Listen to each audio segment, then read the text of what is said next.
Ladies and gentlemen, thank you for being with us again. Marshall Collins here from Wilco Training Solutions. I'm excited to be joined by our training cadre, Mr. Dusty Yeomans, Travis Greiner, and Nathan Conley. Today we're going to have a discussion about stance and grip, 2 of the 7 firearm fundamentals. What have we seen? What have we learned? And why is it important? Please feel free, if you've got the time, drop us a question, drop us a comment down in the comments below. We will get back to you, and we'd love to speak with you. Without further ado, let's get into it. Thank you.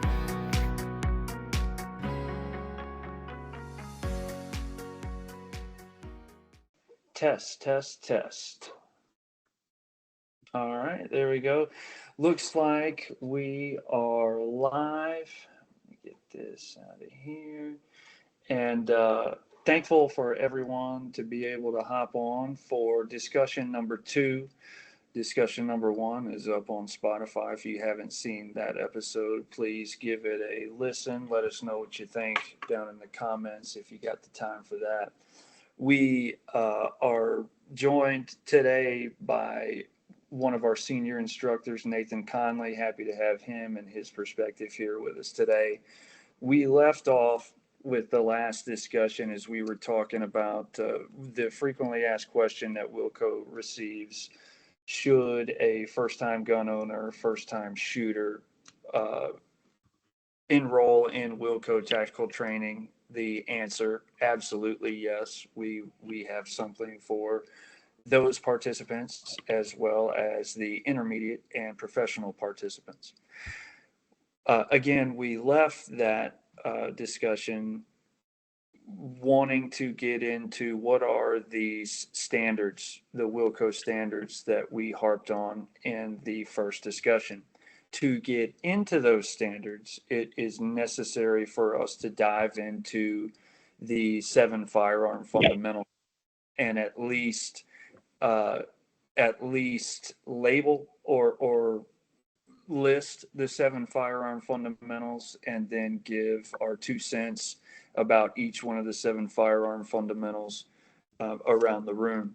So in the interest of keeping the discussion to a 15-20 minute maximum, we're going to break it up, and we will start today only highlighting 1 and 2 of the 7 firearm fundamentals, stance and grip. So stance and grip will be the topic of discussion today, and it's important to remember whenever we're firing each trigger press, whenever we're firing the firearm, we have to maximize all 7 of these firearm fundamentals. So let's go ahead and talk about the first firearm fundamental, stance. And the first question will go out to Dusty. Dusty, what do you recommend, and what does Wilco highlight for the participants with regard to stance? What do we teach as the best stance that we've seen to mitigate the weapon's recoil and to put yourself in a natural position to get follow-on shots on target? Yeah, coming from Wilco, it's basically a fighting stance or the universal defensive posture. But I'll describe what that means in a minute, because I want to highlight an additional topic for first-time shooters. We recommend first-time shooters to use what we like to teach, our standards. But if there's variations to make them more comfortable so they can focus on the other firearm fundamentals and help them get more comfortable with the firearm, we also allow deviance from our instruction, especially for first timers. But the universal defensive posture is basically like a fighting stance. Imagine an orthodox or a southpaw fighting stance, depending on what hand and eye domination you are. And make it comfortable, make it loose and mobile. Right, definitely. Making sure that the that the participant is comfortable and able to get the rounds out of the firearm, and the deviation from that universal fighting position is 100% approved, and then we'll start tightening up the stance however it needs to be tightened up from there. Um, Travis, speaking of deviation, when was the last time that you fired, in this case, your pistol, where you weren't even standing up? Can you shed a little light on that stance that you got familiar with?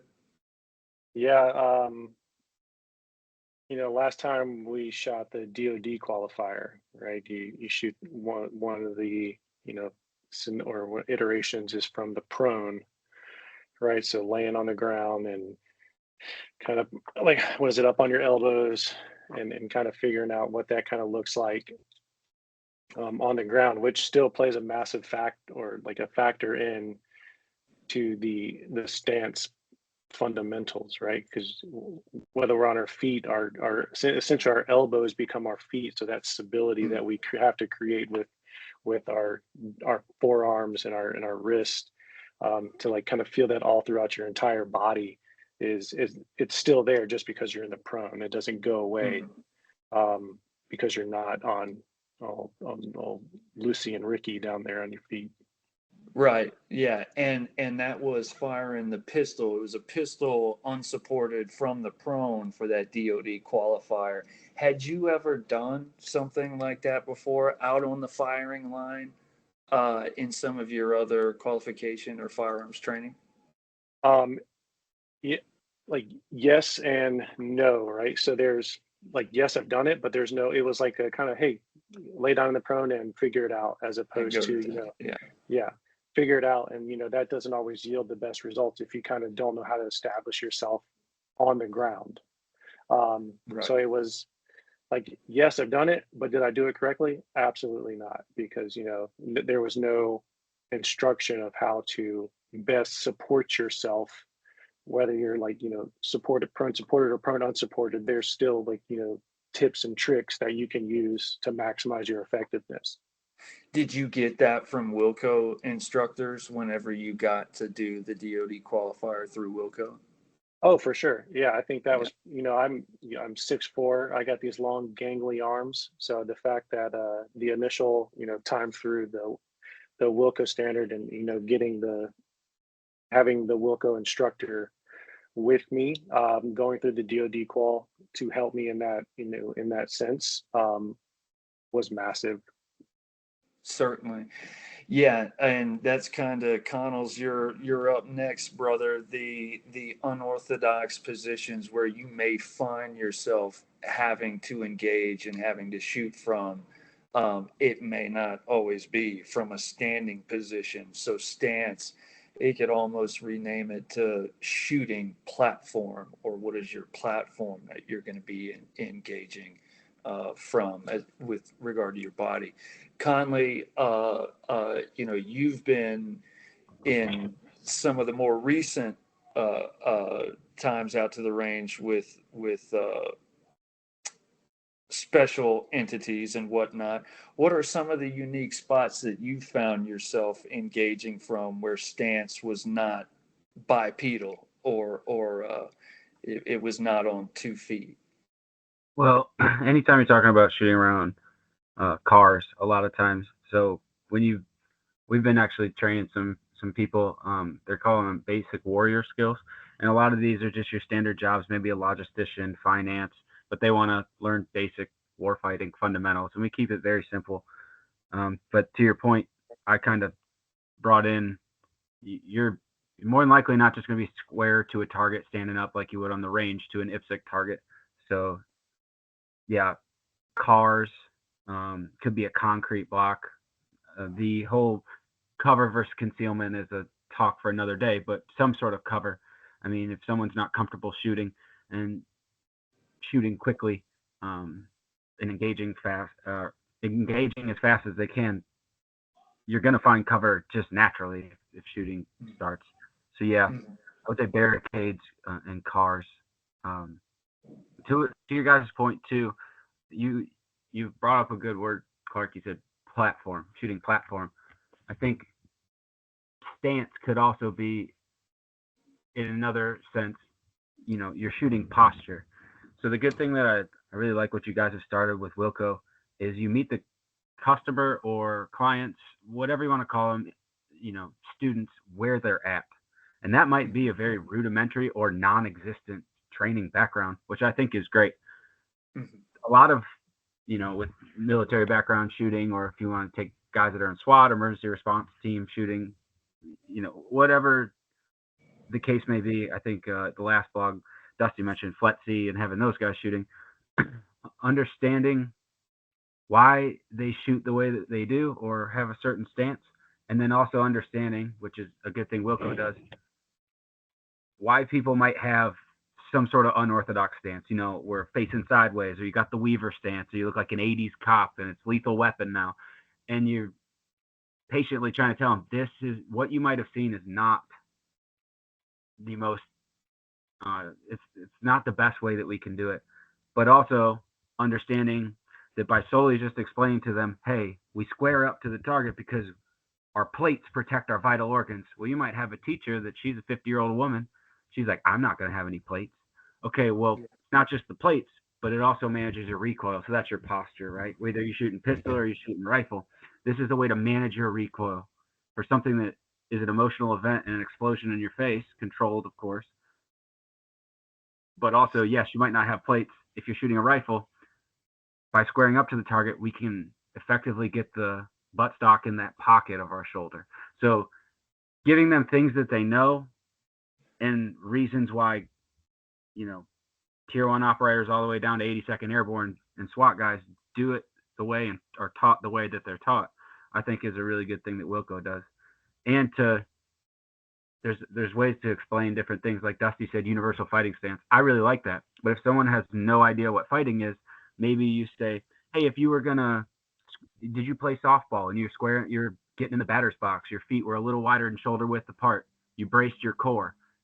That's good things that Wilco and the different backgrounds of people, you meet them where they're at. So yeah, and you mentioned if somebody has got a different posture that they've been using or a different stance that they've been using, we would never say that something is wrong.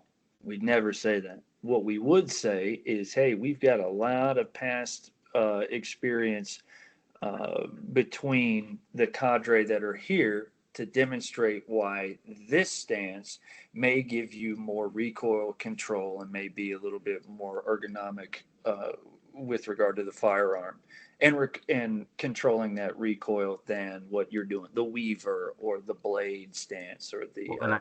And I think to your point with the curriculum and then the, I guess, course of fire that Wilco offers in the course, you're going to flesh that out, right? And then you also show videos of, okay, this is a cop from the 80s shooting. This is a tier 1 Delta operator. Which one do you think we teach more closely to? And they can watch and see. Right. No one in Wilco's pretending to be a Delta or a SEAL Team 6, 70th Ranger Regiment. But when you see the best do it and you try to mimic it and you understand why you're doing it, with the curriculum that you're teaching and the course of fire, it'll flesh itself out. So if someone's standing up and they're leaning a little far back, we said, hey, aggressive stance, kind of like Dusty said. Okay, well, if you think this is the way I've always done it, okay, well, let's do a bunch of rhythm drills. And not 5 shots, we're going to do 10 shots now. And now you're starting to lose that recoil control. I think the course of fire that you've established really, really can flesh that out. Yeah, and that's key, because if we do find the participant or the customer or the client that, no, I'm ingrained in doing it this way, hey, that's fine. And keep doing it if that's what you would like to do. Let's put it up against the timer. Let's get the shot metrics. Let's get the accuracy data and the time data from this way of doing things versus this way of doing things, and then the numbers speak for themselves. The data speaks for themselves, and we've seen that a few times out on the range. Again, not to prove people wrong, but just to demonstrate the numbers speak for themselves. And when the math of the scenario is surviving and dominating a deadly force encounter, you are going to want those numbers to be on your side versus slower and less accurate. You definitely don't want that. You want to maximize what gives you speed and accuracy during a deadly force encounter. Um, yeah, I appreciate that perspective. Um, let's move over to the second firearm fundamental, grip. Uh, I'm curious to hear about you guys and your initial firearms training with the different agencies or squadrons or departments or wherever that you were at. I, for one, was never taught whenever I got out there to do my first weapon qualification with the pistol. I was never taught grip. And I had seen, like Nate mentioned, the different movies from the 80s and 90s with a teacup grip. I had seen the some awkward types of grips, and nobody ever told me to mitigate recoil with your grip. I just thought I'm hanging on to the gun. That's all. No one ever So told you to watch yeah, Heat with Val Kilmer. that's What they right. Yeah, nobody right. ever brought out the TV on the stand in the classroom and plugged in a VHS to watch the famous shootout scene with Val Kilmer and the grip. It's Uh, education on how to shoot, not how to rob banks. I'm just exactly. Yeah, here at yeah. We got Wilco, to we do make not condone theft of yeah, any kind. unless it's perfectly planned. No, no. In all seriousness, Dusty, when you were coming up, I know with your FLETC immersion, kind of before hopping over to the DoD, was that a point of was that ever a point of contention for you? Did you get proper instruction on gripping the pistol, or some of the more effective Yeah, ways of gripping the pistol? yeah, I got the pistol grip instruction on basically like the NRA teaches it. So Mhm. transitioning to how we shoot now is simple. It's very similar. Um, Yeah, as well as the stances and all, but a lot of their curriculum was very similar to what the NRA is teaching. Um, sure. so that was my first experience with pistol shooting, and so moving forward, it was a lot easier for me to transition. Aside from unlike folks who may have used, like you said, the teacup grip or the um, some of those other cool out there grips. Right, right. And you see it in the movies where now once you know you can't unknow, and once you see you can't unsee, but you see it in the movies and you go, ooh, they're or the one-handed, they're gonna be the most accurate with a one-hand shot. When no, they're you know, get a good grip on the pistol and then mitigate that recoil. And I'd be remiss if I didn't bring it up. If you're going to navigate a deadly force encounter, or you're going to draw your pistol and you're going to fire once, statistically, you are going to pull the trigger more than likely more than one time. So, uh, getting shots out on target quick, fast, and in a hurry, grip's paramount. And like I mentioned, nobody taught me about gripping the pistol whenever I was coming up until somebody did teach me about, hey, you need to look at a thumbs forward grip for gripping the firearm.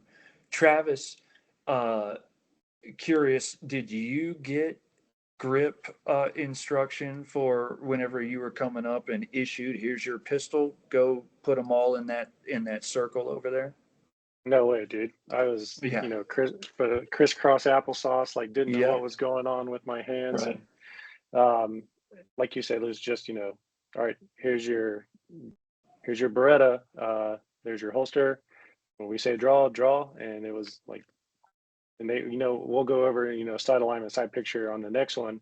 It was Yeah. like, yeah, put this right there, make it Uh-huh. let, and then go. And I was like, Right. what is going on right Yeah. now? So didn't get like any like instruction, when you're going through, like, if you're not, if you don't have like a dedicated training, like CADM personnel to you, like I'm like with what you guys probably had, you probably had some dedicated trainers that had, you know, Eventually, yes. tips and tricks to kind of put you in the right spot.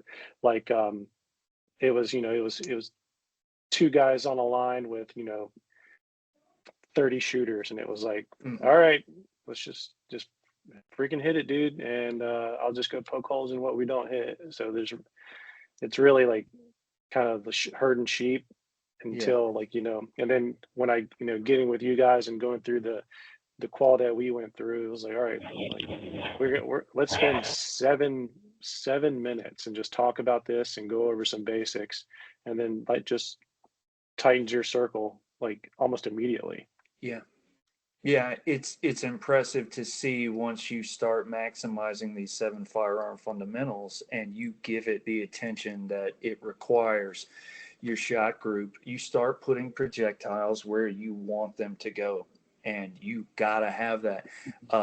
One of the quotes that came to mind whenever I was thinking about this discussion was, "You can't just line people up and put lead in a direction anymore," which essentially is what you would do out there with the DoD qualities in Vietnam. There are rules, Smokey, Big Lebowski reference. So you gotta get your stance and your grip, and then the other 5 firearm fundamentals that we're going to get into to be able to put that bullet where it needs to go. And if you don't, there will likely be consequences that you don't even want to imagine contending with.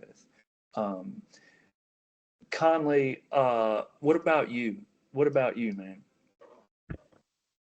As far as where I learned, Yeah, for grip, do you remember when it was that that a more usable grip was taught to you? Essentially, I know what you use. You use the thumbs forward grip, but when did that light bulb moment occur for you?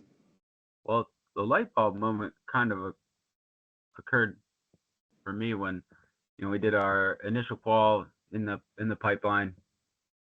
The instructors aren't there to teach you how to shoot, and you know, they can shoot fine, but they're not shooting instructors, and it's more of a break for them and another opportunity to smoke you, honestly. But you know, I I did fine, just like a lot of people. If you've ever shot a gun, like, okay, you did fine from 7 yards, whatever. And then I went back to the unit and we started actually testing, evaluating, putting things on timers, data collection, shooting from 25 at a pistol, which is difficult if you've never done it.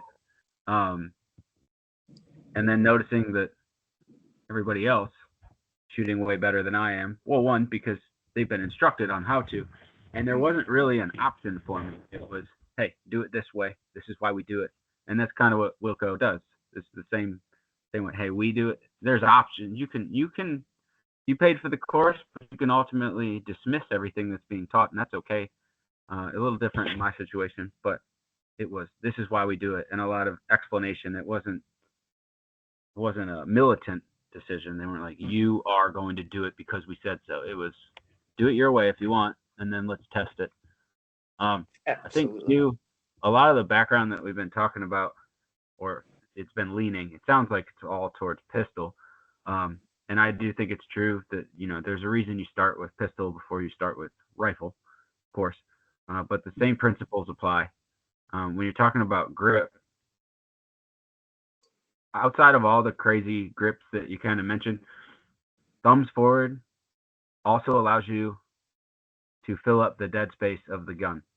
And what I mean by that, for people that don't understand, is if you took your pistol and then you did the thumbs forward grip and you see any gaps, you need to close those gaps up. I understand people have different size hands and everything, but from a technical level, your thumbs forward grip allows you better recoil management because there is not dead space for the recoil of the gun to travel to.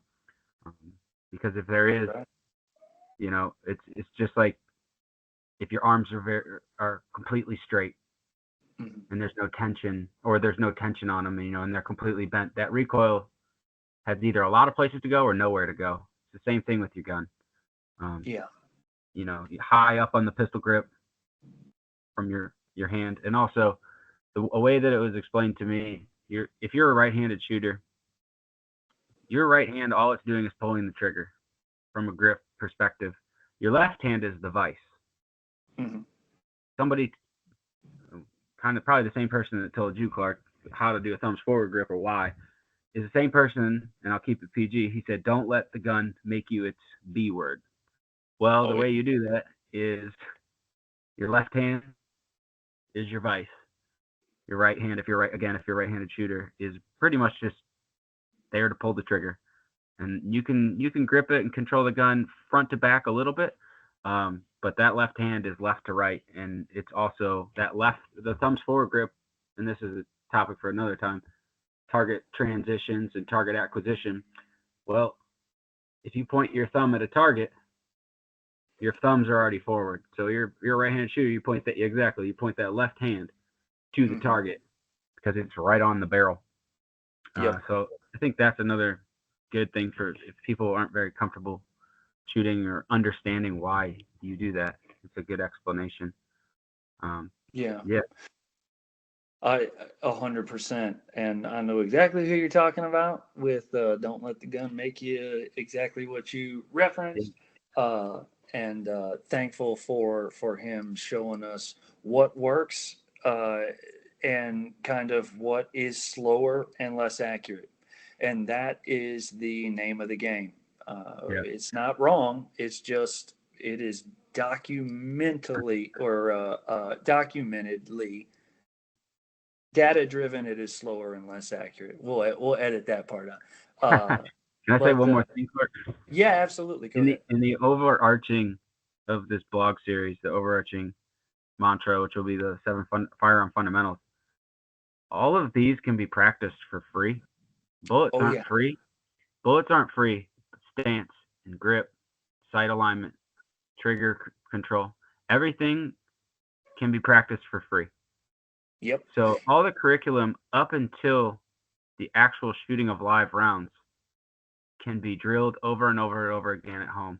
And it's kind of like the same principle as people, you meet a super jacked person or they're really lean and they say, "What's your workout, bro?" And they go, "Man, nutrition's really 90% of it." It's kind of the same thing with shooting. He's like, "Wow, well, if I shot as many rounds as you did." Well, those tier 1 operators don't touch live rounds for months. Months, even at our unit. A new guy's gonna, if we do a week of shooting, he's got a shooting week. The 4 days before that, all he's gonna do is dry fire. So when we get out there, then it's about recoil control, and that's about the only thing you can't practice. Yeah, but 85% can be dry fire. Yeah, and it's free. And the curriculum that Wilco teaches you can do it for free after you've learned it. So just wanted to throw that out there as well. I appreciate the point, even if it's not good for business to say that. But you can get 85% of your training knocked out by doing dry fire. The only thing that you get at the live fire range is recoil control and diagnosing your shots, which are incredibly important. It's not necessarily bad for business because you got to know what to train. And I know you're being facetious, joking. But I don't want people to be like, "Wow, just dry fire at home." It's like, okay, well, if you're dry firing in a weaver stance or a teacup grip and you're leaning back or whatever you're doing that isn't it, once you know what right looks like and then you get good reps, then it's different. And that's exactly what I want to get into next week is once you see what right looks like, it changes something for the participant, the folks that care and the folks that want to get better. If you get to see what right looks like, and again, we'll get into it next week, but everything that you guys said, I'm incredibly thankful for your perspectives, gentlemen. I know we've gone into it with stance and grip, and we'll do it again with the remaining 5 firearm fundamentals. Dusty, anything else before we wrap it up?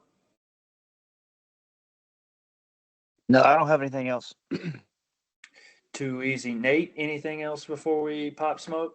No, I appreciate you letting me ramble on. I'm a long time listener, first time caller, so thanks. That's right, man. That's right. Well, we'll be here, and we will see everybody next week. Thank you for your time. I'm going to go ahead and stop recording, gang. See ya. How do I stop recording? You should leave that in. I'm playing. I probably will. How do I stop recording?